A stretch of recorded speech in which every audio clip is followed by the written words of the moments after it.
bisa mendengar suara saya dengan baik, Christopher? Shalom, Pastor. Aman ya suaraku ya? Bung Chris, Ya. your time. Thank you, Pastor. Thank you. Thank you buat kehormatan ini. Senang banget bisa beribadah bareng, melayani bersama. Thank you. Dan mudah-mudahan nggak ada kendala ke depan. Aku rindu apa yang aku siapin. Ya, ditugaskan untuk bagikan satu tema yang menurut saya benar tadi kata Pastor, bahwa ini detak jantungnya Tuhan, mission. Ya, detak jantungnya Tuhan kalau bisa didengar itu jiwa-jiwa Anda dan saya. Ya, sahabatku pernah berkata kalau Kristus sang kepala ada di sorga, hatinya ada di mana? Dan aku setuju hatinya ada di antara kita, di tubuhnya. Dan jangan sampai kita kelewatan hatinya Tuhan. Ya, jangan sampai kita kelewatan satu-satunya tujuan utama kita ada di dunia ini untuk mengerjakan pekerjaan Tuhan, mission. Dan aku membagikan beberapa hal yang kemungkinan besar Anda udah tahu, tapi cukup tahu tidak cukup ya. Cukup tahu itu tidak cukup. Agar kita jadi pelaku firman bukan hanya pendengar saja. Ya, dan kita berdoa bentar ya. Bersyukur Tuhan, kesempatan indah ini kami bisa duduk di bawah kaki-Mu, mengambil bagian terbaik yang nggak boleh dirampas dari kami. Kami buka hati kami selebar-lebarnya dan buka isi hati Tuhan, itu firman-Mu sebanyak-banyaknya. Nah, kami tahu iman kami hanya bisa timbul dari pendengaran firman-Mu. Berbicaralah Bapa, kami siap mendengar. Kami minta bantuan Roh Kudus karena sadar daging kami lemah. Tapi biar roh kami yang penurut Engkau peluk, ya Roh Kudus, sehingga waktu ini nggak berlalu sia-sia. Kami minta bantuan Roh Kudus kepadamu, Bapa yang baik, di dalam nama Yesus. Amin. Oke, kita mulai di Filipi 1. Filipi 1 ayat 20 sampai 24 ada 3 poin. Hari ini aku bikin 3 poin buat yang suka nyatet. Buat yang nggak suka nyatet juga nggak apa-apa. Catatan paling bagus bentuknya postingan, karena sekali diposting dia ada di situ terus. Khususnya di Facebook, nanti 7 tahun kemudian Facebook ngingetin apa yang Tuhan pernah ngomong, mungkin Anda nggak perlu dengar, cuma asal posting, tapi pasti ada gunanya, saudara. Kita di era yang paling dimanjakan dengan kemajuan teknologi. Ya, segala sesuatu dimudahkan, tapi kemudahan itu kerap kali membuat kita nyaman. Zona nyaman memang enak, tapi nggak ada yang bertumbuh di situ. Dan life on mission, hidup dalam dengan misi, dengan tujuannya Tuhan adalah kehidupan yang satu-satunya akan membuat kita tidak nyaman, tapi dengan cara yang natural.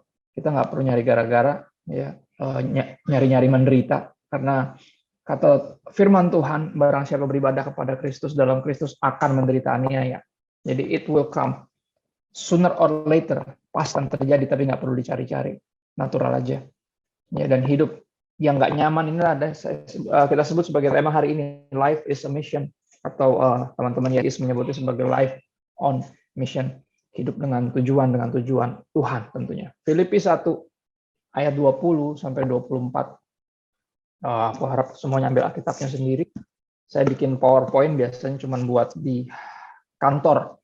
Karena kalau di kantor rata-rata bisa kadang sambil nyetir, kadang sambil ngapain gitu. Cuman kalau udah kebaktian, apalagi di gereja ya, kebaktian hari Minggu, aku sangat sarankan untuk nggak kemana-mana karena emang harus bikin waktu tersendiri. Sepertinya dulu kita onsite, waktu sebelum pandemi kita siapkan waktu sungguh-sungguh untuk ke gereja. Ya. Filipi 1 ayat 20 sampai 24, di poin pertama, life is mission, hidup adalah sebuah misi. Rasul Paulus bilang gini, sebab yang sangat kurindukan dan kuharapkan ialah bahwa aku dalam segala tidak akan beroleh malu, artinya nggak malu-maluin, itu bahasa gampangnya, dalam segala hal. Melainkan seperti sedia kala, seperti selalu, demikian pun sekarang. Kristus dengan nyata dimuliakan dalam tubuhku, baik oleh hidupku maupun oleh matiku. Ya, dia bilang dalam segala hal saya rindu bahwa saya nggak malu-maluin, tapi seperti dari dulu sampai sekarang dan sampai saya mati, Kristus dengan nyata dimuliakan. Dengan nyata artinya semuanya bisa lihat, semuanya bisa rasain. Makanya kita ini garam dan garam bicara rasa, terang bicara yang kelihatan. Udah nggak era kita cuman pengennya saya orangnya mah di belakang layar. Saudara, sutradara yang di belakang layar pun ketika terima penghargaan dia harus keluar dari belakang layar. Nggak ada alasan itu. Berapa orang bilangnya mau di belakang layar, kenapa? Karena nggak mau terlalu ofensif. Nggak mau terlalu ofensif buat orang-orang yang lain. Saudara, lambat Kristen. Kristen artinya ofensif. Kristen artinya seperti terang di tengah kegelapan, beda. Ya, domba di tengah serigala nggak akan nyaman, nggak akan enak, nggak akan bisa bersembunyi. Kota di atas gunung, kata Tuhan Yesus, tidak tersembunyi, tapi kerap kali bersembunyi. Akhirnya pandemi membawa kita dari persembunyian kita, mengkondisikan kita untuk nggak bisa ngumpet di belakang empat tembok gereja. Akhirnya kita kebaktian di YouTube, ketika semua orang bisa lihat, semua orang bisa dengar, biar nggak ada lagi ruang di mimbar untuk saling gospel, gosip-gosip pelayanan. Saudara, nggak ada waktu buat gosip. Gosip selalu muncul ketika kita dapat biasanya cuma sekelumit berita cerita tentang orang. Makanya apa, kita harus saling terbuka. Ya, segitu jelas misi kita, sehingga nggak perlu ada ngomongin apa-apa. Ya kan, gosip berhenti ketika semuanya udah tahu. Ya kan, selalu ya, kalau saudara ingat, gosip dimulai dari apa, kata-kata gini, lu tahu nggak? Gitu. Kalau jawabannya tahu, nggak jadi gosip, benar? Karena udah tahu. Dan berapa orang yang tadi nggak terbuka, tersembunyi, bersembunyi. Maka Tuhan bawa kita keluar dari persembunyian kita. Bisa tahu, oh ini visi gereja ini, misinya ini, apa yang mereka kerjakan ini untuk mencapai visinya. Ya. Dengan nyata, Kristus dengan nyata dimuliakan tubuhku, in my whole existence, kata Rasul Paulus, baik melalui hidupku maupun oleh matiku. Nah, kenal ini ya, karena bagiku hidup adalah Kristus dan mati adalah keuntungan. Saudara, di tengah pandemi di mana seorang makin takut mati karena kematian kayaknya dekat banget. Ya, COVID-19 ini mengingatkan kita bahwa emang kenyataannya kematian itu dekat, kita bisa mati kapan aja dan karena apa aja. It's true. Ya, bukan karena ada COVID-19. Apapun itu terjadi, kapanpun itu bisa terjadi. Bukan hanya kematian kita, tapi kedatangan Tuhan Yesus juga bisa kapanpun terjadi. Jadi ini cuma ngingetin kita bahwa Tuhan di pihak, tetapi waktu tidak di pihak kita. God is on our side, but time is running out. We don't have forever untuk menunda-nunda, berlama-lama, berlambat-lambat untuk bertobat atas nama proses. Banyak orang bersembunyi di balik kata proses. Saya bilang kalau emang itu proses, berarti harus progres, paling nggak sedikit. Kalau progres nggak ada, berarti proses cuma wacana. Saya bilang. Itu cuma apa yang kau pakai untuk berlambat-lambat dari bertobat. Saudara, percaya atau nggak, kalau besok Tuhan Yesus datang, anggap gini, anggap grup WAG Sorga bocor gitu, message-nya nyampe ke WhatsApp, tiba-tiba dibilang 5:30 pagi, besok Tuhan Yesus datang. Apakah Anda akan bersembunyi di balik proses? Nggak akan. Saya yakin dalam satu kita akan binge dari Kejadian sampai Wahyu, maraton Alkitab. Benar nggak? Kalau kita tahu 5:30 pagi besok Yesus datang. Ya kan? Dan apa yang buat kita berpikir dia nggak akan datang 5:30 pagi besok?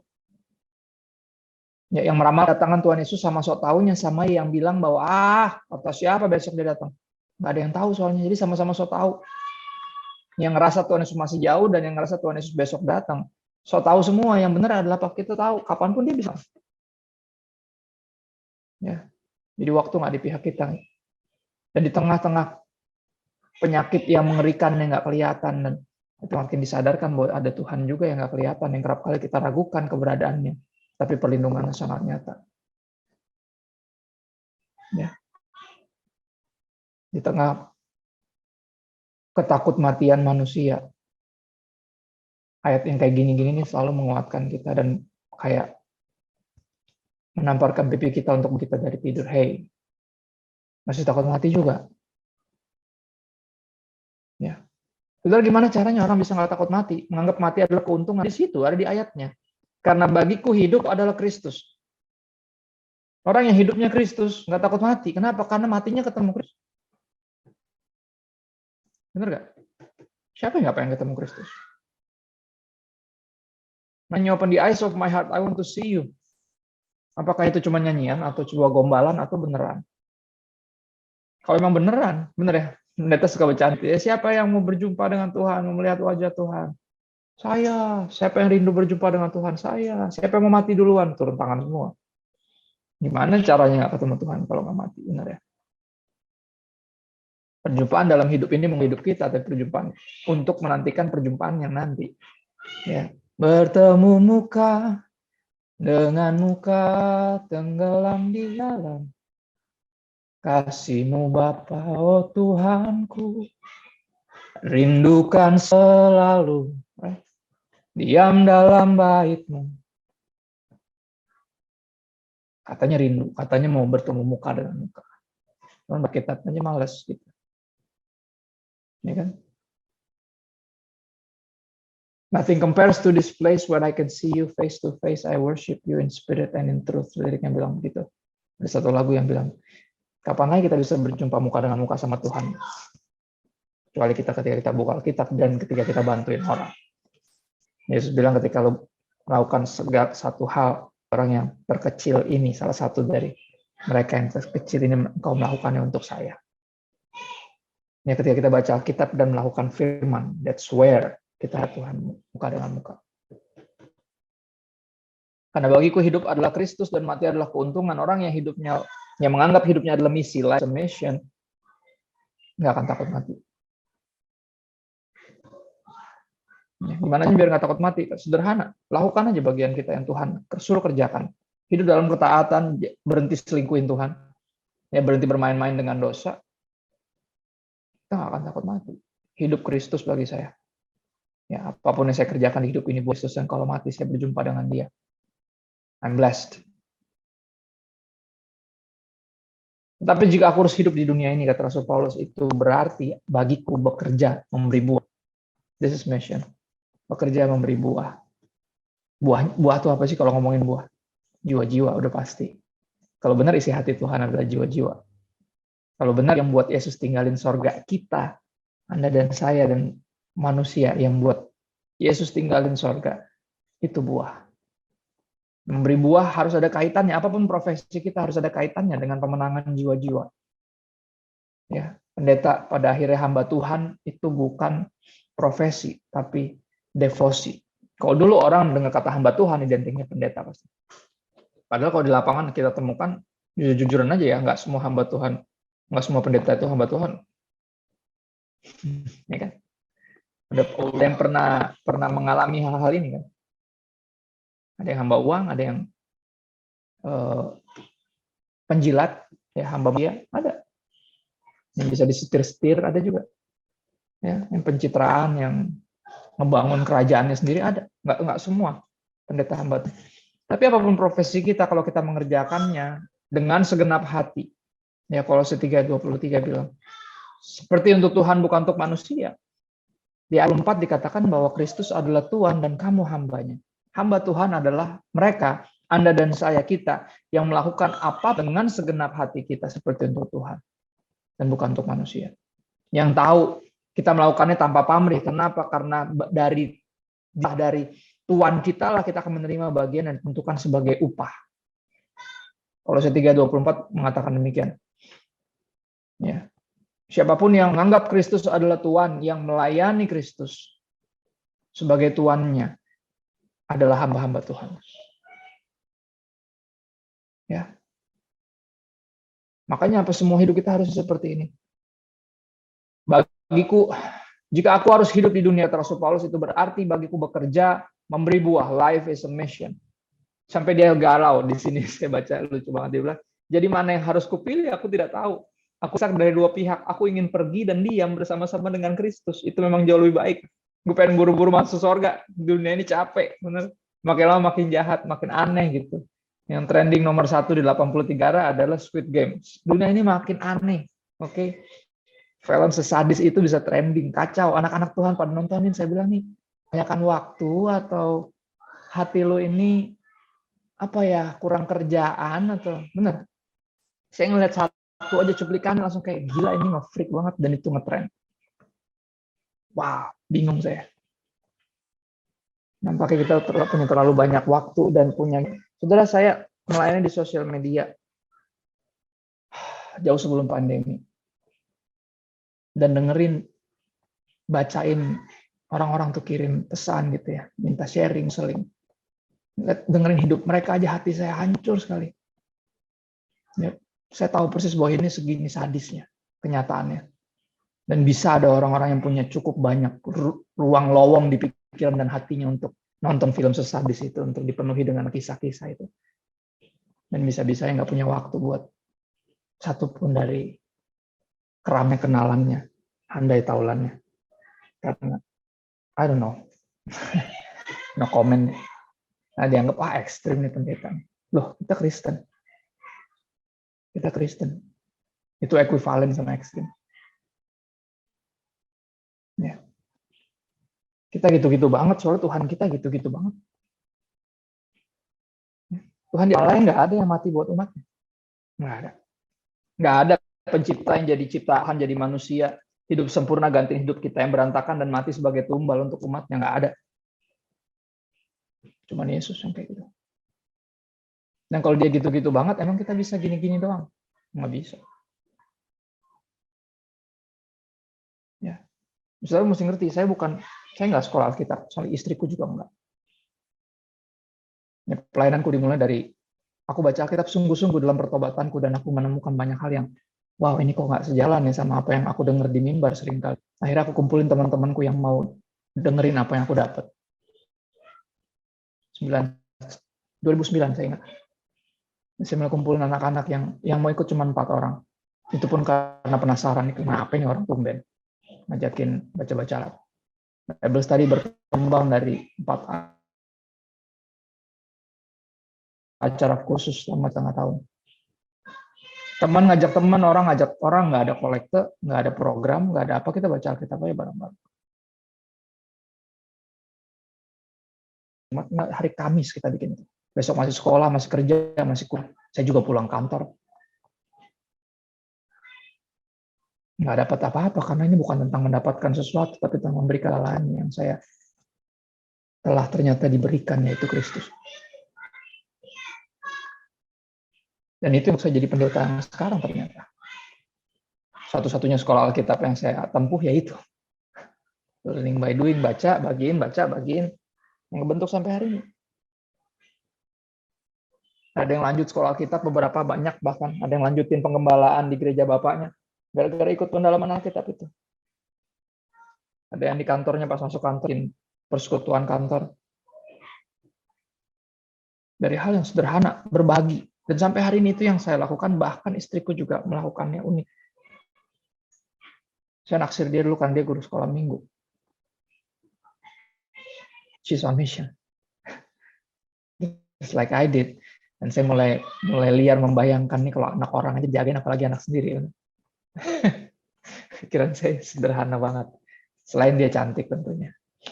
Ya, manusia kan lihatnya perawakannya. Tuhan lihat hati, tapi hatinya dia tuh kayak somehow she put her heart on her sleeve. Dia kayak taruh hatinya tuh di lengan yang bisa saya lihat jelas gitu. She's on mission. Dan sampai hari ini, Tuhan, dia bangun pendalaman Alkitab buat perempuan di pandemi ini. Berjalan hampir 8 bulan, 7 bulan. Ya, grup Telegram mereka nih, ibu-ibu, cewek-cewek ini, hampir 400 orang. Gila. Tim pemuritan laki-laki isi 18 orang, yang aktif cuman sekitar 15 aja. Pusing. Nggak kebayang itu ibu-ibu itu sekali meleng, manjatnya jauh banget loh, saudara. 400 orang. Ngomongin apa aja, tapi dia kuat banget. Ya masih bisa tuntun anak-anak, bimbing anak-anak belajar from home. Bisa jadi ibu rumah tangga yang luar biasa, jadi istri yang terbaik. Ya, on mission. She's on mission. Saya ngeliat dia, saya bersyukur sama Tuhan. Kalau dulu soalnya saya banyak pelayanan keluar. Ini kan di rumah ketemu paling anak beberapa waktu. Ketemu dia gitu dengan semua rutinitasnya. Sekarang di tengah pelayanan yang justru makin banyak, panjang pandemi. Tuhan bangkitkan istri saya juga untuk melakukan yang saya lakukan dari dulu. Itu kayak, rumah ini kayak, apa ya, this house is on fire. Gitu. Saya bersyukur, kenapa? Karena jujur pelayanan capek, nggak mudah. Orang pasti ngeliat kayak, pelayanan online apa sih? Dunia maya. Saudara, ketika pandemi menghajar dunia ini, semua cibiran itu berhenti. Saya dari dulu udah biasa dicibir. Pastor Gram itu sebuah bully. Sebuah julukan. Pendeta penan katanya, karena pendeta di dunia maya. Saudara, yang dulu ngeledekin dunia maya itu nggak nyata, mulai diam, karena mall mulai sepi, tenannya mulai sepi. Kenapa? Karena semua toko pindah ke online. Kita tahu dunia maya itu bukan nggak nyata, tapi nyata. Ya, jarang bisa diajak ke gereja, tapi nggak sedikit yang DM saya. Ya, dan saya berupaya dengan segenap tenaga untuk jawabin satu-satu. Karena bagiku, dan harusnya bagimu, bagi kita semua, hidup di dunia ini berarti bekerja memberi buah. Souls, it's all about souls, jiwa. Apa yang bisa kita lakukan? Ya kalau nggak bisa langsung terjun ke daerah, ya penginjil. Kalau gitu support deh pelayanan ke daerah. Ya, Paul Washer salah satu penginjil yang saya kagum dari Amerika yang kerap kali juga suka datang ke sini. Dia bilang entah lu turun ke dalam sumur, ambil air atau pegangin tali buat yang turun ke dalam sumur. Akan ada luka di tangan kalian. Ya, dua-duanya on mission. Yang satu yang support dana untuk pelayanan juga dia kerja keras bukan buat dia. Sebenarnya itu bisa buat dia, orang dia yang kerja, tapi dia pakai untuk support. Capek, tangannya berdarah-darah juga. Dan itu juga sama rohaninya, nggak ada yang lebih rohani, yang penginjilan ke daerah lebih rohani daripada yang anak saya ribut banget. Sampai dia tahu itu, dia bilang, mana yang harus kupilih, aku nggak tahu, aku didesak dari dua pihak, aku yang pergi dan diam bersama-sama dengan Kristus. Itu memang jauh lebih baik, tetapi lebih perlu untuk tinggal di dunia ini, karena kamu, dia bilang. Tapi saya pending, saya akan mentingkan semua hasrat saya untuk pulang ke sorga. Karena kalian, dia bilang. Somehow dalam diri saya ngerasa kayak lebih baik di sini. Ya, mengerjakan apa yang harus dikerjakan, menyelamatkan yang masih belum terselamatkan. Somehow dia bilang sampai kayak gitu, sampai dia bisa galauin sorga untuk ada di dunia ini. Mesti sampai segitu kehidupan kita, segitu on mission-nya. Nah, itu poin pertama, life is a mission. Hidup, bagiku hidup di dunia adalah memberi buah, bekerja memberi buah. Yang kedua, poin kedua kalau kita sukanya successful life, hidup yang sukses. Yohanes 4 ayat 34. Yohanes 4 ayat 34, Tuhan Yesus berkata kepada mereka, makananku ialah melakukan kehendak Dia yang mengutus aku dan menyelesaikan pekerjaannya. Itu Yesus. Itu seluruh hidupnya ketika dia di dunia ini jadi manusia. Dan itu makanan terjemahan lamanya disebut rejeki. Makanya kalau kita doa Bapa kami kan ada itu ya, berikan kami pada hari ini rejeki kami yang secukupnya. Terjemahan lama bilang gitu. Jadi kalau dalam konteks bisnis misalnya, ini disebutnya sukses. Hoki. Ya pokoknya cuan lah kan gitu. Ya kan? Buat Yesus nih, sukses tuh ini.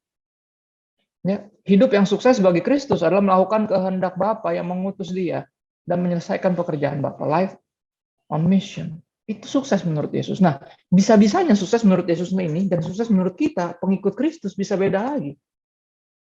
Ini yang gesrek siapa sebenarnya? Ya kan? Apa kita udah segitu terlalu dipenuhi dengan dunia ini sehingga kita berpikir, ya, kalau kita lihat hidup Yohanes Pembaptis secara duniawi, sukses nggak? Enggak. Ini kan bahkan orang bisa memandang pelayanan secara duniawi loh. Wah, hebat ya, pastor sekarang sukses ya. Hah? Maksudnya gimana? Iya, semua orang sekarang muka pastor di mana-mana gitu. Saya ngeliat WhatsApp di tempat saya itu bisa ada muka pastor gitu, padahal orang lain gitu. Ya. Bisa undang sana, undang sini, muncul di poster ini, di billboard ini. Sukses ya sekarang pastor. Loh, emang dulu nggak sukses, saya bilang. Emang dulu ketika nggak ada yang lihat, saya mau buat Bible study buat beberapa orang, itu nggak sukses. Sukses itu berhasil melakukan kehendak Bapa. Bukan jadi tenar karena melakukan kehendak Bapa. Bukan pelayanannya besar atau bangun keluarga, ketemu jodoh yang dari Tuhan, punya keluarga sakinah mawaddah warahmah, terus lanjutkan pelayanan. Sudah perhatiin, Yohanes nggak merit sama sekali. Hidupnya dipakai buat Tuhan. Dari dulu dia kayak gitu. Ya. Pelayanannya gitu aja udah. Baptis orang, makanya disebutnya pembaptis. Orang luar suka bercanda. Who's the first Baptist in the world? John the Baptist. Itu suka bercanda orang. Ya juga sih. The first Baptist. Pelayanannya gitu-gitu aja, dia nggak kayak berkembang dari pelayanan di kali, baptisin orang, terus mulai diundang sana sini, diundang di kerajaan di Herodes gitu ya, terus mulai hidupnya berubah gitu ya, mulai diangkat sama Tuhan dalam tanda kutip gitu ya, terus ketemu sesama yang cinta Tuhan, terus bangun rumah tangga yang harmonis, rumah tangga yang kudus, pernikahan kudus, terus bangun keluarga sakinah warahmah, terus punya anak-anak rohani, anak-anak yang meneruskan pelayanan, terus dia bisa beli rumah, di belakangnya ada kolam renang yang indah dan jadi baptisannya pindah ke situ gitu. Nggak ada progres, hidupnya nggak ada. Hidupnya masih dikali aja dari awal dia pelayanan sampai dia dipenggal, dikali aja hidupnya. Ini kan secara duniawi penilaian duniawi. Nggak sukses itu. Tapi di mata Tuhan, ingat gak apa yang Tuhan Yesus bilang tentang Yohanes? Dari dia yang dilahirkan oleh perempuan, nggak ada yang lebih besar dari Yohanes. Gila.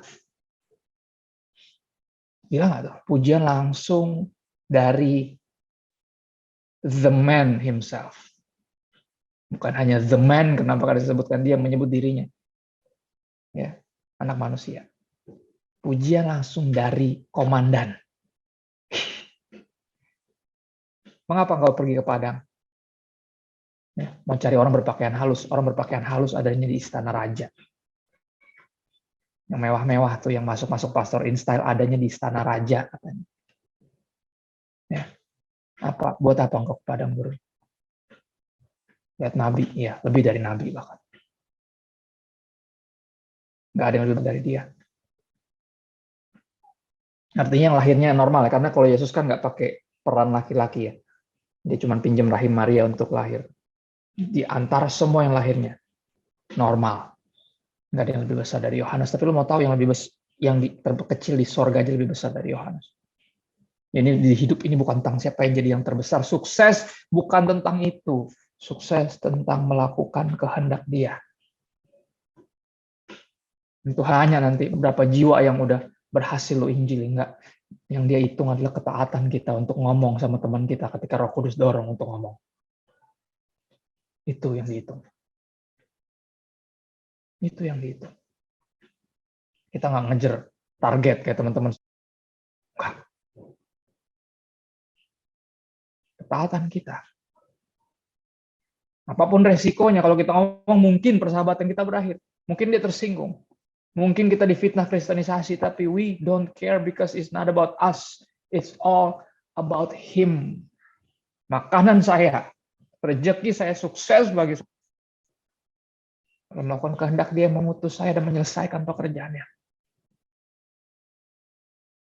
Kalau Yesus suksesnya adalah ini, siapa kita kalau suksesnya kita punya pandangan yang berbeda? Kadang saya suka sedih gitu, ngeliat orang tuh pengen jadi kayak saya. Saya bilang, hey, saya aja pengen jadi kayak Yesus. Kenapa lu nggak pengen jadi kayak Yesus gitu loh? Ya, almarhum ayahku dosen di sebuah sekolah Alkitab cukup lama, 41 tahun namanya. Dan bulan ini setahun kepergian. Saya nggak bilang dia pergi, dia pulang. Kenapa? Karena dunia ini bukan rumahnya dia. Dan saya nggak bisa bilang ambil Tuhan, karena emang itu punyanya Tuhan. Apa punyanya Tuhan? Tuhan nggak ngambil apa-apa. Emang itu punyanya dia kok. Dan gitu. Dan dia kerap kali curhat. Dia bilang sedih ya. Sekolah Alkitab tuh kayak orang tuh udah nggak tahu mau sekolah apa, kuliah apa, anaknya nakal. Ya. Terus nggak punya duit. Akhirnya di sekolah Alkitab. Kayak semacam rehab tapi gratis gitu. Kata Papa, emang ini bengkel. Ini kan tempat pelatihan. Tentara Kristus. Lah, di sini aja masih tusuk-tusukan. Ya. Santet-santetan. Bisa loh di sekolah Alkitab santet-santetan. Sinting banget gitu. Nggak ngerti buat apa ada di situ. Terus cita-citanya mau jadi, yang diincar tuh tenornya. Saya mau jadi pendeta besar. Mau ngapain gue bilang. Gila. Makanya saya paling sedih kalau orang pengen jadi kayak saya. Gue bilang jangan. Lu ngincer ininya kan. Lu nggak tahu kan di belakang layarnya kayak apa. Tekanannya kayak apa. Saudara, asam lambung nggak bisa tenang loh. Nge-pin DM ribuan orang. Nggak bakal bisa. Makanya nggak ada ruang buat saya nonton Squid Game. Boro-boro. Kan nggak berani. Nggak ada waktu. Hati saya dipenuhi dengan pergumulan banyak orang. Ya teman saya yang psikolog bilang gini, lu tuh, orang kayak lu tuh bahaya bro, kalau jadi pendeta lu bisa mati muda katanya. Lu tuh gini, lu tuh nggak bisa cuma dengerin orang curhat. Pasti lu pikirin masalahnya. Nggak bagus orang kayak lu jadi pendeta, bahaya. Lu cari profesi yang lain mendingan. Men, ini bukan hidup gua. Gue udah coba lari sejauh desain grafis Universitas Pelita Harapan, udah coba lari gua. Udah coba lari gue 6 tahun jadi book designer di Femina Group. Udah coba lari. Tapi nggak bisa. Ini kehendak Tuhan atas hidup gue. If I die, I die. If I live for Christ. Either way I win. Gue bilang, baik mati maupun hidup gue menang. Sukses. Mungkin bukan menurut orang, menurut Tuhan. Dan aku berdoa biar kita suksesnya disamain dulu lah sama Yesus ya. Jadi kita nggak usah terlalu minder nanti kita misalnya melakukan pelayanan gitu, terus nggak terlalu banyak yang bertobat. Nggak usah minder. Ketaatan kita untuk melayani seperti yang Tuhan suruh, itu adalah kesuksesan. Setelah pernah dengar nama penginjil namanya William Carey. William Carey meninggalkan kenyamanan di negaranya, pindah ke India, bawa satu keluarganya. 27 tahun melayani, mau tahu berapa orang yang bertobat di India? 2. Gila kalau bicara efektivitas dan sukses, jauh. 2 orang 27 tahun. Kalau gue sih gue pulang di tahun kedua, kalau udah nggak ada yang bertobat. No. Saudara tuh mesti tahu, orang itu kepala suku. 2 orang yang dimenangkan itu, yang begitu merubah India, sampai India sekarang, ini sampai di level dimana ketika Gandhi terkenal, India tuh identik sama gereja sebenarnya. Cuman sayang gerejanya gagal jadi Kristen ya. Masih ngelihat rupa, masih ngelihat ras, kelas, ngeri. Ya bukan bawa terang ke India malah ke bawah, karena ras kasta-kasta itu kan ada di India sebenarnya. Harusnya Kristen kan bawa nilai yang berbeda kan. Sayangnya gagal. Cuma gara-gara dress code sama tadi bukan orang bule, nggak boleh ke gereja. Sayang banget. Padahal William Carey udah naruh dasar pelayanan tuh hebat sekali. 27 tahun 2 orang. Sukses nggak? Kalau menurut penilaian penginjilan sih kayaknya gagal. Tapi saya yakin lain lagi di mata Tuhan. Benar gak? Saya yakin penilaiannya berbeda sekali di mata Tuhan. Amazing. Terakhir, saudara. Poin ketiga, nggak nyambung kayaknya. Yang pertama, life is a mission. Bule-bule kan. Yang kedua, successful life. Bule-bule. Yang ketiga, lanjutkan. Apa coba? Ya kan? Nggak nyambung. Tapi ya itu dia. Ya, emang itu bagian kita udah. Matius 28, 17-20. Sekali lagi saya bagiin apa yang udah tahu kita rata-rata. Cuma belum kita praktekin.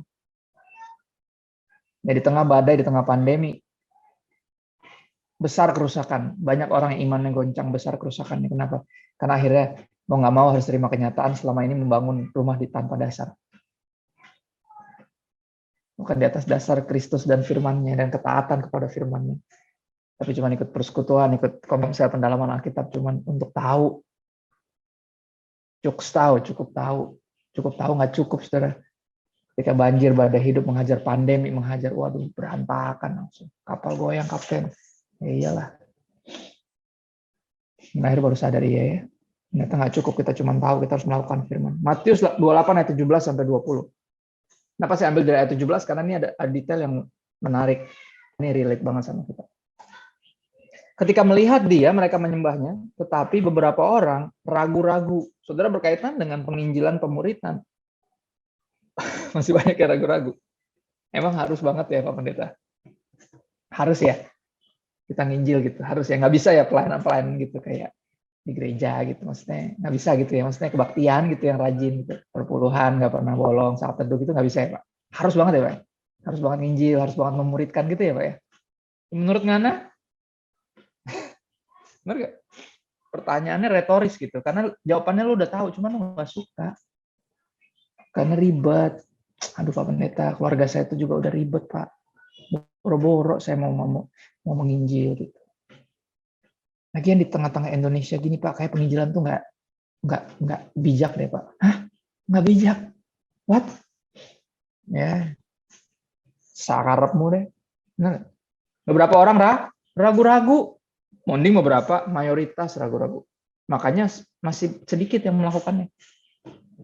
Sedikit yang mau terjunin hidupnya tuh full on mission. Ya kan? Ya kayak istri saya. Saya bilang kayak gila, kamu tuh gimana cara ngaturnya? Dia bisa. Ya, dia punya hati. Siapa yang punya hati pasti dimampukan. Bayangin, anak 2, sekolah di rumah dua-duanya masih SD. Oke. Tadi mentorin 400-an perempuan. 400. HDI. Bayangin tuh. Masih bangun usaha sendiri. Ngurusin macam-macam di rumah. Karena saya ada di rumah, saya coba kerjain yang saya bisa kerjain. Cuman kan selalu gitu ibu-ibu. Udah aku aja. Kamu sih kurang bersih kan gitu. Pokoknya perfeksionis kan gitu ibu-ibu tuh gitu. Ya dibantuin salah, nggak dibantuin salah. Akhirnya saya kasih semangat dong, ayo. Saya temenin dia nyuci, ya kan. Malam-malam kadang dinyamukin, saya bunuh-bunuh nyamuknya. Tentu buat dia romantis. Oke, it's okay. Karena sebenarnya mau cuci piring saya, cuman menurut dia tuh kurang gimana gitu. Alright. Nah, yang penting biar dia tahu bahwa saya tuh fully support apapun dia lakukan. Ya, unik. Buat saya, bayang kalau tiap orang kayak gini. Kita menangin seluruh dunia, saudara. Kalau setiap orang Kristen, perempuan Kristen kayak dia, kita menangin semua orang asli. Kita melakukan yang Kristus suruh lakukan. Dia bukan pendeta, nggak pernah sekolah Alkitab, sama kayak saya. Cuma beda saya didiklatkan setelah berapa tahun pelayanan di satu gereja. Ya, profesinya ibu rumah tangga. But she's on mission. Mereka menyembahnya, berapa orang ragu-ragu. Yesus mendekati mereka dan berkata, kepadaku telah diberikan segala kuasa di surga dan di bumi. Artinya apa? I have all the authority. Gue punya hak buat nyuruh-nyuruh lo. I am your God. Saya Tuhanmu. Karena itu apa? Karena semua otoritas diberikan kepada saya. Ini perintah saya. Go. Jadikan semua bangsa muridku dan baptislah mereka dalam nama Bapa dan Anak dan Roh Kudus. Dan ajarlah mereka melakukan segala sesuatu. Ajar untuk melakukan beda. Bukan ajar untuk tahu, tapi ajar untuk melakukan. Artinya apa? Dan yang diberikan. Bukan cuma pengajaran. Pengajaran bisa dikirim via email, bentuknya PDF. Suruh baca sendiri. Benar nggak? Pengajaran bisa dikirim linknya di YouTube. Karena ada di situ. Benar ya? Tapi apa? Ajar untuk melakukan artinya apa? Teladan. Sosial media best used. Digunakan terbaik untuk memberi teladan, bukan membangun pencitraan. Makanya kita taruh di story sesering mungkin apapun yang kita kerjakan, lagi sama anak-anak, lagi ngapain, biar orang tahu ini Kristen tuh kayak gini. Bukan pencitraan. Ini kerap kali saya lagi pelayanan gini, anak saya berisik, saya marahin. Saya bilang udah di mute belum? Nggak tahu. Mudah-mudahan sih udah. Enggak ada yang belum. Biar orang tahu. This is life. This is us. Ya, orang mau pikir apa tentang saya nggak penting, karena bukan apa kata orang yang menentukan saya masuk surga apa enggak, tapi apa kata Tuhan. Semua orang juga kayak gitu kok di rumahnya. Siapa orang tua yang nggak pernah ngomel, benar? Deta kok ngomel-ngomel loh, manusia kok. Ya, kecuali saya maki-maki anak saya baru aneh, ya dong. Deta kok mau dipakai nyembah, terus dipakai khotbah, terus dipakai maki-maki, nah itu baru nggak nyambung, benar? Jaka sembung naik ojek. Nah kalau cuma ngomel, semua orang juga ngomel. Yesus saja ngomel. Ajarlah mereka melakukan segala sesuatu yang telah kuperintahkan kepadamu. Artinya apa? Kita harus dulu menghidupi perintah itu, baru bisa mengajarkan dan meneni. Ya, nggak bisa tuh kita pakai nasihat-nasihat yang nggak powerful. Saudara tahu nasihat yang nggak powerful, nasihat yang seperti ini. Kamu jangan ngerokok ya, jangan kayak papa. Itu nggak ada powernya sama sekali nasihat itu. Asli aku paling capek kalau dengar pendeta tuh yang kayak gitu-gitu. Akhirnya apa, dia pikir bisa sembarang gitu hidupnya. Hamba Tuhan besar, jatuh, habis itu banyak banget macetnya. Kalau orang udah kayak gitu, lu diem aja deh mendingan. Nah, susah dengerin lu juga. Karena nasihat lu udah gak ada gunanya. Lu jangan kayak gue deh. Oke, ya udah. Ya udah, nggak usah banyak khotbah, diem dulu ya udah. Beresin dulu ya anak lu yang terpukul gara-gara tingkah laku lu. Ya anak-anak rohani lu yang di mana-mana yang pada murtad semua satu-satu. Anak kecewa idolanya jatuh, makanya saya bilang, lu jangan idolain saya deh. Kristus, bukan pengikut Kristus. Jadi kalau lu nggak follow IG gue nggak masalah. Penting lu harus follow Yesus. Kalau perlu unfollow gue, kalau gue udah nggak ikut Yesus, lu unfollow gue deh. Gak usah ikutin terus, minta kecewa. Ya, ayolah. Kita nggak pernah belajar apa dari kejatuhan. Banyak loh hamba Tuhan yang jatuh sepanjang sejarah. Terus belajar apa? Apa yang Tuhan Yesus bilang? Biar cuma satu Bapak lo yang di sorga. Sisanya ini kakak mentor, kakak rohani. Ya, bukan Bapak. Saya nggak bisa sebut karena Bapak saya pun menolak dari berkali-kali. Dia bilang, Pak, Bapak jadi Bapak rohaniku dong. Aku nggak mau, kata dia. Cuma satu Bapak kita di sorga. Saya pengen jadi mentor rohani buat kamu. Saya mau jadi guru, oke. Jadi Bapak nggak bisa cuma satu Bapak yang nggak pernah mengecewakan. Karena saya pun cewain kamu. Saya manusia biasa, kata Papa. Papa saya punya pandangan yang unik. Dan mungkin cenderung nyeleneh, makanya jadiin saya orang yang nyeleneh kayak gini. Saya kalau bikin pemuritan, saya jadiin mereka kayak teman-teman saya. Kayak saudara-saudara saya, kenapa? Karena Rasul Paulus selalu menyapa semua jemaat dengan kata-kata yang sama. Ya. Contoh, Roma 12 ayat 1. Karena itu, saudara-saudara, brothers and sisters, demi kemurahan Allah. Lihat, dia panggil brothers and sisters. Dia menganggapnya bukan kayak dia superior, ini di bawah-bawahnya, enggak. Kita saudara. Petrus juga sama. 2 Petrus 1 juga gitu. Ya. Salam dari saya, Petrus, seorang rasul. Yesus Kristus, seorang rasul dan murid. Bagian semua yang have equal standing with us dalam iman kepada Kristus. Yang sejajar sama kami dalam iman dengan Kristus. Wah, keren. Dan ini mempersiapkan kita untuk nggak kecewa ketika ada yang jatuh. Kayak saudara, ya kita angkat bangkit. Come on, ayo berdiri, it's okay. It's okay, semua orang make mistakes. Kita manusia biasa, tapi harus saling support. Kan gitu. Pengidolaan bikin kita jadi kepahitan akhirnya. Ya kan? Makanya susah, serba salah ya. Tenar jadi idola, nggak tenar juga kurang dalam tanda kutip kurang berdampak. Tapi aku diajarin sama Tuhan. Ya, Tuhan yang akan bawa kita untuk menjangkau dalam artian reach-nya nih akan Tuhan yang bawa sendiri. Orang selalu nanya sama saya, gimana sih Pak Pendeta sampai followers segitu banyak? Saya bilang, you know what? I don't know. Saya bukan hanya nggak mau tahu dari dulu juga. Karena bukan itu urusan saya. Urusan saya adalah melakukan kehendak Dia. I teach the Bible, I preach the Bible, I live it out. That's it. Saya memuridkan, saya menginjil. That's it. Yang disuruh Tuhan itu yang saya buat. Nggak pakai strategi, nggak pakai yang lain-lain, nggak pakai gimmick, nggak pakai judulnya nih kurang clickbait, Pak Pendeta. Clickbait itu apa ya?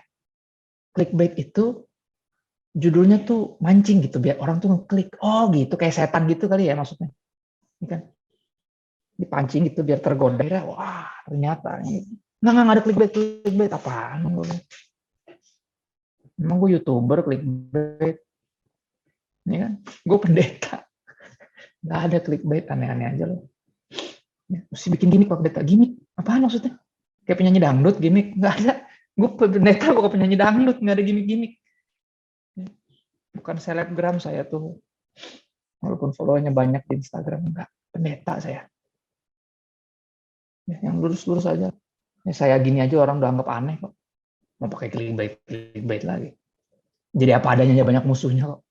Apalagi bikin gimmick-gimmick nyari gara-gara. Yang segini aja diserang akun satir udah kayak apa 2019 ya. Dikeroyok. Padahal nggak pernah ngomong aneh-aneh, nggak pernah khotbah yang aneh-aneh. Lurus-lurus aja orangnya. Gila, apalagi saya bikin gimmick, kelar udah. Ya.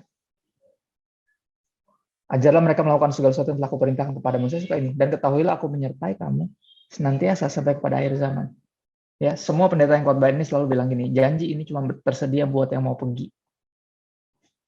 Saudara, kekristenan kita harus terima. Kalau Anda baca dari Alkitab dari Kejadian sampai Wahyu, minimal sekali saudara akan temukan satu pola. Di mana ada perintah, di situ ada janji. Di mana ada janji, di situ ada perintah. Satu paket nggak bisa dipisahin. Dan kekristenan yang setengah stegi, saya bilang, setengah gila. Setengah Kristen, itu cuma ngambil janjinya doang. Tapi perintahnya nggak mau. Ya nggak? Bisa disebut Kristen yang setengah Kristen. Kayak duit yang 11 cuma ada satu sisi satunya kosong. Antara duit salah bikin atau duit palsu. Saya nggak menghakimi siapa-siapa, karena saya juga pernah di situ. Saya pernah jadi orang yang cuma selalu suka janjinya doang. Padahal selalu ada perintah. Bahkan janji buat Abraham, gue bakal bikin anak lu, keturunan lu banyak. Kayak pasir di pantai, bintang di langit. Pergi yuk, ada perintahnya. Pergi, ninggalin semua kenyamanan ini. Iya, kemana Tuhan? Ntar gue kasih tahu. Gitu. Oke, disebut bapak orang beriman. Kalau udah tahu bukan iman, saudara. Makanya. Ya kan? Tapi ada alasan untuk percaya. Kenapa? Ada janjinya soalnya. Sama. Bayangin murid-murid dengar perintah ini. Di era itu bingung mereka. Mereka nggak pernah keluar negeri. Boro-boro jadikan semua bangsa tuh gimana kepikir di kepalanya. Kita hidup di era paling enak. Semuanya udah sejauh jempol. Penginjilan tinggal dikirim linknya. Benar. Ya. Ada yang jelasin Injil, Anda kirim linknya. Udah itu penginjilan. Saya nggak bisa ngomong Pak Pendeta, orangnya tuh nggak bisa pret, udah nggak ada alasan sekarang lo. Lu bisa link. Bener gak? Bener gak? Masalah mau atau nggak doang, sekarang udah dimudahkan segala sesuatu. Ya, kalau nggak bisa, kasarnya nggak bisa khotbah, nggak bisa bikin persekutuan, ya ajak orang ke persekutuan. Cuman sejauh jempol. Ini ya, link Zoom-nya ya, kalau kalau sempat join ya. Cuman gitu doang. Elah, ribet apa sih hidupnya? Bener gak? Cuman gitu doang. Kalau dia nggak mau, ya udah, bagian kita udah beres. Ini kan saya tergerak nih Pak Pendeta Pastor untuk ngajak teman saya ikut komsel. Ayo, ini linknya, kasih aja nggak apa-apa. Nggak apa-apa nih Pak, bukan dari gereja kita. Ini nggak apa-apa. Kalau dia mau ikut komsel nggak apa-apa, suruh ikut. Benar nggak? Bisa loh, ada yang nanya, saya taruhkan di postingan.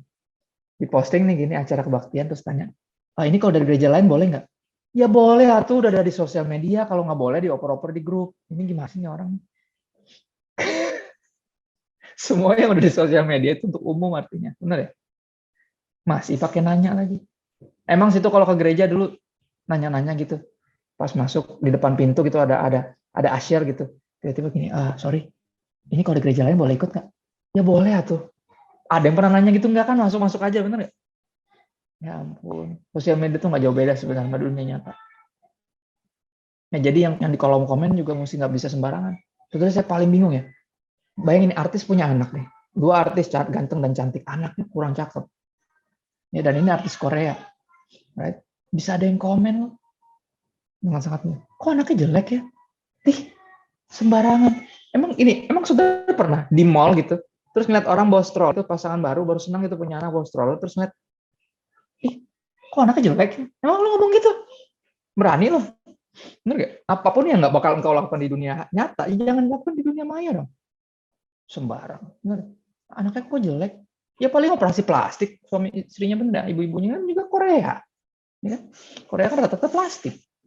Saya ngomong ini kenapa? Karena sebelum Korea ngetren, di sekolah saya dulu tahun-tahun, pas saya masih SMP SMA, teman saya banyak yang Korea di Karawaci. Karawaci kita juluki dulu Korea Waci. Karena isinya mayoritas Chinese, Korea, sisanya saya. Ya kan? Teman saya asli nggak ada yang cakep. Biasa banget. Cakepan orang-orang sini, bener. Laki mau perempuan, sama.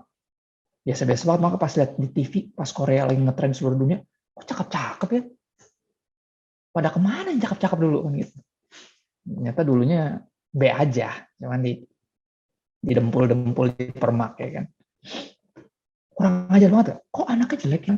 Saudara, biasain gitu. Ya. Saudara, bener gak? Jujur gak perlu Roh Kudus untuk kita bisa sukses secara dunia. Terkenal, kaya, pinter, ya kan, berhasil secara dunia nggak perlu Roh Kudus. Orang-orang kaya, paling kaya di dunia masih raja-raja minyak dari Timur Tengah, nggak ada yang Kristen. Ya, tapi untuk menjadikan semua bangsa murid, ya, baptis mereka, menangin mereka, injili mereka, muridkan mereka, ajar mereka melakukan segala sesuatu yang Yesus perintahkan, nggak bisa tanpa Roh Kudus. Makanya ini jadi satu hal yang paling jelas. Kenapa? Kalau nggak mau pergi, ngapain minta penyertaan? Kalau emang nggak mau melakukan yang Yesus suruh, ngapain Roh Kudus dalam kita kalau gitu? Cuman ngeliat lu makin duniawi gitu dengan segala kesuksesan lu dulu pas masih single gitu kan. Wah, aktif banget pelayanan, luar biasa. Masuk kategorinya bukan aktivis, tapi ekstris. Kenapa? Karena dia ada di setiap kebaktian. Ya, bahkan di kebaktian ibu-ibu ada dia, padahal dia laki, luar biasa. Main keyboard, ya kan. Pokoknya ada lah dia. Gila itu dulu pas masih single, ya kan. Pas mulai pacaran, ya melipir halus, ya kan. Pelayanan tadinya tiap minggu dia terus yang main drum, tiba-tiba jangan gua terus dong, gitu. Ganti-gantian dong. Kenapa? Karena mau pacaran, ya kan. Melipir halus, lama-lama muntaber. Kok udah nggak pernah kelihatan mundur tanpa berita? Kok nggak pernah kelihatan? Kayaknya gereja di tempat pacarnya deh, ya? Hah? Pacarnya bukan, iya, my love because of love. Capek deh. Ya. Itu terus ceritanya atau tetap Kristen, cuman ya tadi baru married, baru lahiran anak, baru buka bisnis. Apapun alasannya, makin sibuk, makin gak punya waktu buat Tuhan. Dan terus Roh Kudus di dalam kita buat ngeliatin itu gitu. Ngeliatin lo makin lama, makin gak on mission. Ya kali. Saya pernah dimintain temenin teman belanja gak? Temenin gue dong, gue mau nyari ini nih gitu. Terus di sepanjang jalan tuh kita coba ngobrol, dia kayak nggak tertarik gitu. Terus akhirnya kita ngobrol, dia kayak cuekin, dia diam, terus kayak kita kayak gue ngomong sama lu kali maksudnya. Terus dia bilang kayak gini, sorry, gue cuma ngajak lu buat nemenin gue, bukan buat khotbahin gue. Lu bisa diam aja nggak? Saudara ketawa ya, tapi itu nggak lucu. Kenapa? Karena itu yang kita kerap kali lakukan sama Roh Kudus. Gue cuma pengen lu nemenin gue, nggak sebanyak bacot. Gue nggak suruh lo khotbahin gue. Lo nggak punya akses ke hidup gue untuk insafkan gue, ingetin gue akan firman Tuhan. Itu kita. Itu saya dulu. Setiap kali saya lihat ayat ini, saya cuma bisa bilang, Tuhan, lo tuh sabar banget, thank you. Jauh sebelum saya on mission, kau udah dengan betah di dalam saya ngeliatin pertumbuhan saya, jatuh bangunnya saya. Dan nungguin momen itu di mana saya akhirnya menyadarkan diri saya untuk, okay, this is it. I will stop live for myself, I will live for God. Akhirnya, dan Tuhan bilang kayak, akhirnya.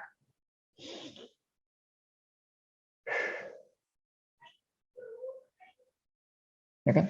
Semua kita merindukan penyertaan, tapi berapa banyak yang menghargai hadirat? Nggak banyak. Makanya kerjaan juga nggak punya apa ya namanya, integritas. Kenapa? Karena nggak menghargai hadirat Tuhan.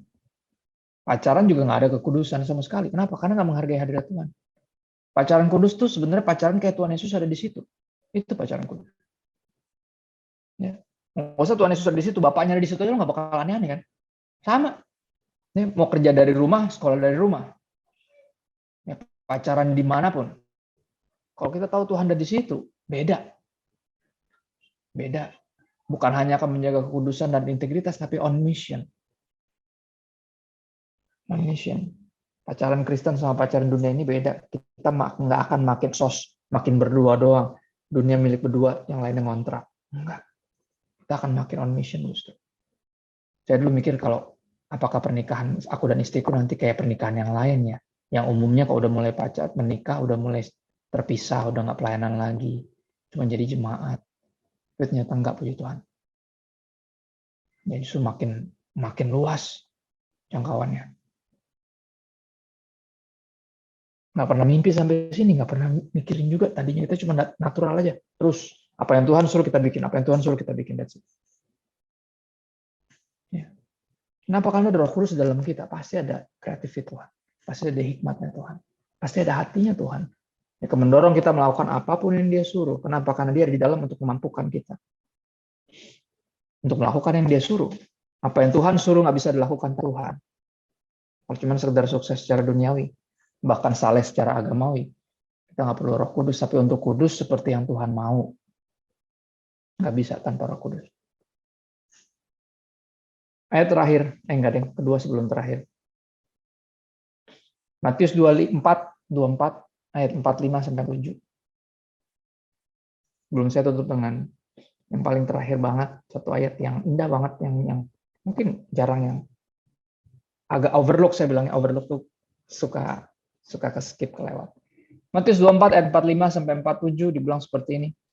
Siapakah hamba yang setia dan bijaksana yang diangkat oleh tuannya atas orang-orangnya untuk memberikan mereka makanan pada waktunya? Ya, life is a mission. Life on mission itu seperti ini. Kita juga bingung sampai detik ini, kok bisa ya Tuhan mempercayakan segini banyak orang untuk di-lead. Jadi mulai dari keluarga kita sendiri. Saya nggak usah jauh ngeliat yang banyak ribuan, ratusan ribu. Saya ngeliat tiap pagi bangun, istri saya di sebelah saya, terus lihat dua anak saya gitu ya. Yang laki-laki lagi badung-badung kayak bapaknya. Saya langsung tahu kompetensi saya bilang kayak gila. Atas dasar apa? Bapak di surga anggap saya nih bisa handle jiwa-jiwa ini. Ya, perempuan sedahsyat sehebat ini. Anak-anak yang dengan potensi dahsyat tapi masih belum nangkep nih. Ya. Saya nggak punya kompetensi untuk lead mereka bahkan. 3 orang ini. Alih-alih 182.000 orang. Tapi dipercayain sama Tuhan. Berbahagialah hamba. Ini buat Anda dan saya, buat kita hari ini. Berbahagialah hamba yang didapati tuannya melakukan tugasnya itu ketika tuannya itu datang. Berbahagialah kita yang lagi on mission. lagi bekerja seperti yang Tuhan mau ketika dia datang. Bukan lagi asik sendiri. Sudah terlalu lama sendiri. Sudah terlalu lama aku asik sendiri. Sudah terlalu lama. Ya.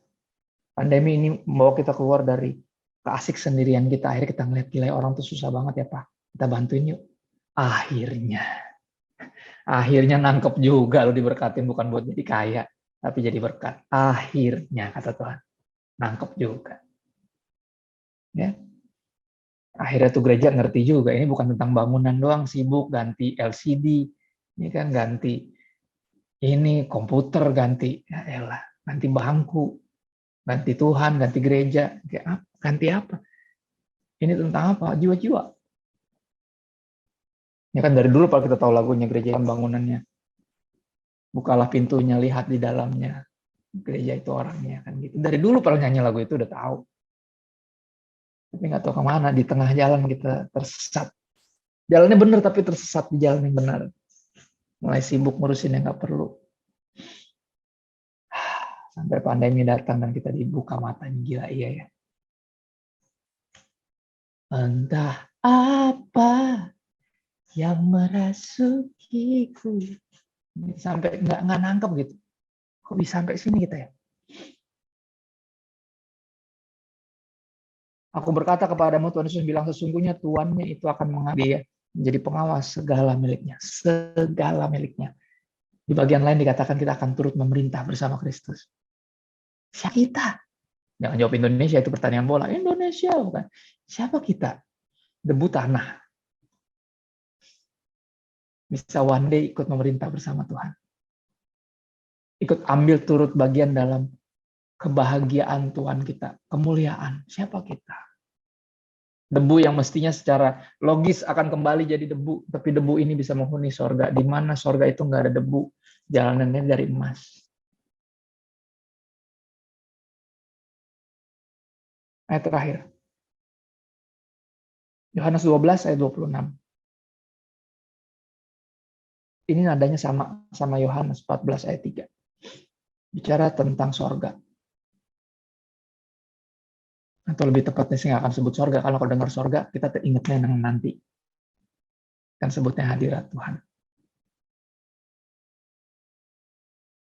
Yohanes 12 ayat 26. Barang siapa melayani aku, kata Tuhan Yesus, ia harus menurut. Dan di mana aku berada, di situ pun pelayanku akan berada. Dan ini nggak ngomongin tentang sorga yang ini bicara tentang kehidupan yang sekarang. Dimanapun saya ada di situ lagi mengerjakan sesuatu, ya mestinya di situ pun pelayanku akan berada. Ya. Kenapa Anda ada di tengah keluarga Anda yang mungkin mayoritas belum percaya? Masih sekolah, nggak bisa kemana-mana. Masih kuliah, nggak bisa kemana. Karena Tuhan ada di situ. Dan Tuhan lagi menyelamatin keluargamu melaluimu. Jadi tongkat estafet iman yang mungkin diteruskan oleh kakak konselmu, ketua mentor, ya mentor rohanimu atau siapapun yang bikin kau menangkan kau jadi Kristen, itu diteruskan kepadamu. Makanya apa tongkat atau akun sebutnya stick game-nya ditaruh dulu. Ya, ayo, mulai dikulik deh agama lo yang dulu sebelum lo terima Yesus, kulik. Kenapa? Karena kita harus cari jembatan untuk bisa masuk ke keluarga kita. Kita ada di situ bukan tanpa sebab. Siapa yang sekolah di sini? Sekolah di minoritas kan? Nggak tahu kenapa lu ada di situ. Karena Tuhan Yesus ada di situ. Dia lagi mau ngerjain sesuatu di situ. Dia lagi mau menangin teman-teman lu. Kata lu. Di mana aku berada, di situ pelayanku akan berada. Kenapa Anda ada di perusahaan itu? Di gereja ini. Di lingkungan itu. Di sosial media. Ya, di Instagram, di YouTube. Bahkan ada di TikTok. Ngapain Anda di TikTok? Buat jayus-jayusan gitu. Ya ngisi waktu aja Pak, biar tawa-tawa. Ada waktu buat tawa ya. Ketika kita menyadari tiap detik ada aja yang meninggal dan belum mengenal Kristus. Bisa kita tawa-tawa? I don't think so.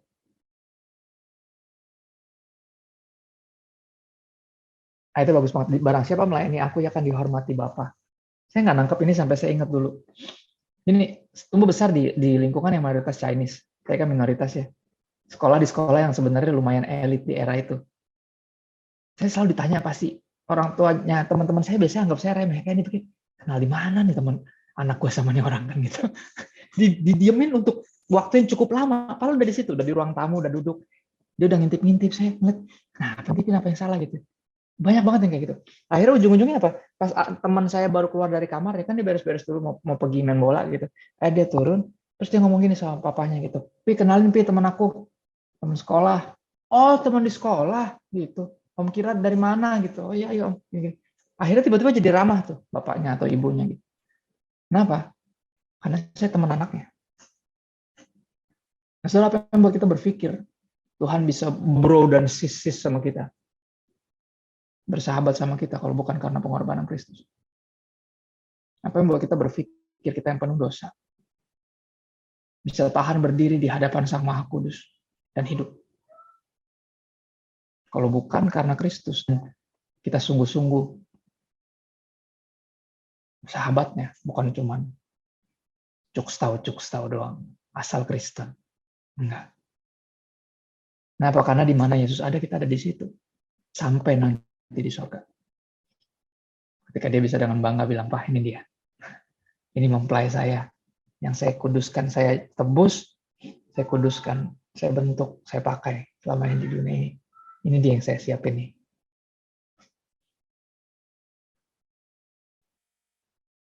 Barang siapa melayani aku, ia akan dihormati Bapak. Saudara, pernah kepikiran nggak sih? Kita yang mau hormati Tuhan, melayani Tuhan, menyembah Tuhan, one day bisa dihormati sama Tuhan. Mikirnya takut, saudara. Takut apa ya? Takut menghujat gitu. Takut ini pikiran yang kejauhan gitu. Tapi benar, ada ayat yang lebih ekstrim lagi. Dibilang nanti di sorga, Tuhan kita akan melayani kita. Kita akan duduk satu meja sama dia. Dan dia akan melayani kita. Saya nggak pernah habis pikir. Saya bilang, Tuhan ini artinya gini atau jangan sampai saya mikir terlalu jauh nih. Kayaknya kurang ajar banget. Tapi kalau direnungin ini, saya itu dengan ilustrasi yang konyol ini ya mungkin ya. Karena saya desainer grafis, yang nggak sekolah Alkitab. Jadi saya kalau baca pasti dibayangin banget. Gitu. Ya. Anggap gini, kita segitu melayani Tuhan sepanjang hidup kita. Selalu melayani Tuhan. Ya, selalu orang kalau ada apapun tuh selalu yang ngambil piring, ngambil makanan, terus cuciin piring lagi dan beresin piring. Kita tipe yang itu pelayan, terus kita pelayan banget. Akhirnya apa? Pas nyampe sorga kan kita nggak tahu apa-apa. Tempat yang completely new for us. Dan akhirnya apa? Sang Tuhan bilang, udah duduk dulu, nggak usah ribet. Ya, udah nggak usah nyari-nyari piring lemari, udah nggak usah ribet. Duduk kayak duduk, anteng duduk, oke, duduk ya. Wah gila kita lagi sibuk gitu kayak gila ini beneran dari emas nih. Ada yang ngorek-ngorek jalan, ada yang ngeliat semua, gila kita di surga beneran. Ya kan? Terus mulai uring-uringan tuh, ya kan? Karena biasa melayani tuh, bingung tuh, karena apa nih yang bisa saya bantu apa? Udah duduk tenang. Ya kan terus Tuhannya ke belakang, ambilin semuanya. Ada yang bilang kayak gitu loh. Nah, saya kalau ngeliat hidup orang-orang yang sampai akhir hidupnya melayani Tuhan, ada berapa matinya di mimbar. Ya udah kena COVID masih khotbah juga, berani, kuat banget, hebat. Udah sakit masih doain orang. Saya kalau ngeliat hidup mereka yang kayak sepanjang hidupnya itu melayani, pure melayani gitu, nggak ada kayak nikmatin kan. Jadi menikmati hidupnya tapi selalu udah buat orang lain, ini buat orang lain, kayak gitu terus.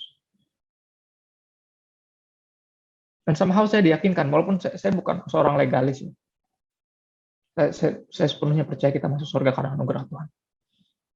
Tapi ngeliat orang-orang yang kayak gini, saya tahu nih orang-orang yang kayak gini pasti akan duduk semeja sama Yesus. Yang di surga aja masih pengen pelayanan dan dia bingung sendiri akhirnya, enggak percuma, lu juga nggak tahu kan lemari piringnya di mana ya, lu nggak tahu kan kulkasnya di mana, lu nggak tahu kan.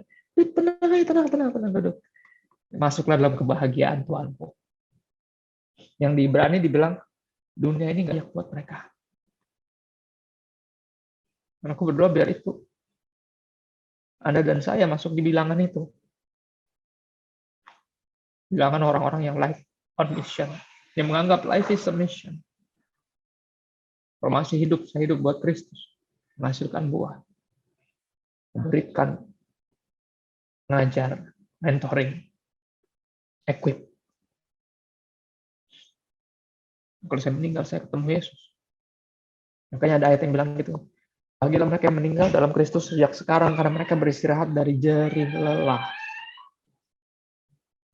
Hidup itu melelahkan, khususnya hidup yang on mission. Tapi itu worth it. Karena kalau hidup kita nggak melelahkan on mission, kita nggak beristirahat dari jerih lelah ketika kita mati. Cuma sekedar mati doang. Aku berdoa biar curhatnya aku nih, aku nggak sebut khotbah, nggak cocok ya disebut khotbah yang ini ya. Lebih mirip curhat, pancing dikit curhat. Ya, salahin pendeta Anda yang pancing-pancing saya. Temanya apa, Pastor? Life is a mission. Waduh, panjang nih urusannya kalau gitu. Curhat nih pasti, ya kan? Mudah-mudahan bisa dimengerti cukup kan. Aku harap cukup sederhana dan penting kita praktekin. Ya, pokoknya putuskan mulai hari ini kita berhenti hidup buat diri kita sendiri dan mulai hidup buat Tuhan. Aku kutip Einstein, terakhir banget. Albert Einstein pernah bilang kayak gini, hidup yang berarti adalah hidup yang tidak dihidupi untuk diri sendiri. Dan itu senada sama yang 2 Korintus 5 ayat 15 katakan tentang manusia baru, ciptaan baru. Kita tahunya rata-rata 2 Korintus 5 ayat 17. Barang siapa dalam Kristus adalah ciptaan yang baru. Yang lama sudah berlalu, yang baru sudah datang. Mari kita berdoa. Jangan berdoa dulu, jelasin dulu ciptaan baru itu yang kayak gimana. Ayat 15 dijelasin. Kristus telah mati buat semua orang supaya mereka yang hidup tidak lagi hidup untuk dirinya sendiri. Tapi hidup untuk Kristus yang telah mati dan dibangkitkan untuk kita. Ya hari ini putuskan untuk berhenti hidup bagi dirimu dan mulai hidup buat Tuhan. Ya putuskan apapun itu, siapapun yang bisa engkau mentoring, equip, muridkan, bimbing, bina. Lakukan itu dengan segala kapasitasmu. Ya, lakukan itu. Dimulai ya anak-anak kita sendiri, kalau udah punya keluarga, udah punya anak. Ya. Dimulai dari kalau itu suami atau istrimu, ayo ajak mulai lebih serius lagi, Pak. Kita misbah keluarga lagi. Lakukan itu. Ya, kita ikut berstudi Pak Sutri. Tumben kamu, ya ayo. Bisa kan ada waktu, ada ya ikut. Yuk, ayo ikut. Ya, dari hal yang sederhana. Yuk, kita berdoa bentar. Bersyukur Tuhan buat hadirat-Mu, walaupun kami nggak bisa melihat Engkau dengan mata jasmani kami. Bahkan kami masih bisa ketemu. Beberapa aja yang udah bisa onsite, tapi belum bisa ketemu secara langsung. Masih online, masih daring. Kami bersyukur bahwa Engkau Tuhan yang menepati janji. Engkau hadir ketika 2 atau 3 orang berkumpul mencari Engkau. Apapun formatnya, Engkau tetap hadir, Tuhan, kami bersyukur. Firman-Mu sangat jelas dan meyakinkan kami that you are here and you are near, Engkau di sini dan Engkau dekat. Thank you buat hadirat-Mu mengubahkan kami. Dari isi hatinya Tuhan yang telah disampaikan, mengubahkan hati kami. Memenuhi dan mengubahkan hati kami. Sehingga kami bisa punya hati yang sesuai dengan hatinya Tuhan. Dan bisa punya kehidupan on mission yang melakukan apa yang Tuhan mau. Makasih buat semua berkat-Mu, privilege, kehormatan, fasilitas, talenta, bakat, kekuatan, kepercayaan. Biar nggak ada satupun yang kami sia-siakan, Tuhan. Nggak ada satupun yang kami sia-siakan untuk kami pakai diri kami sendiri. Nggak ada. Kami mau pakai semuanya buat Tuhan. Karena semuanya dari-Mu, oleh-Mu, dan mestinya untuk-Mu. Bagi-Mu segala kemuliaan sampai selama-lamanya. Roh Kudus bantu kami. Mampukan kami bukan hanya jadi pendengar firman, tapi juga jadi pelaku firman. Kami minta bantuan Roh Kudus kepada Bapa yang baik. Di dalam nama Yesus. Semua yang siap. Life on mission. Semuanya berkata. Amin.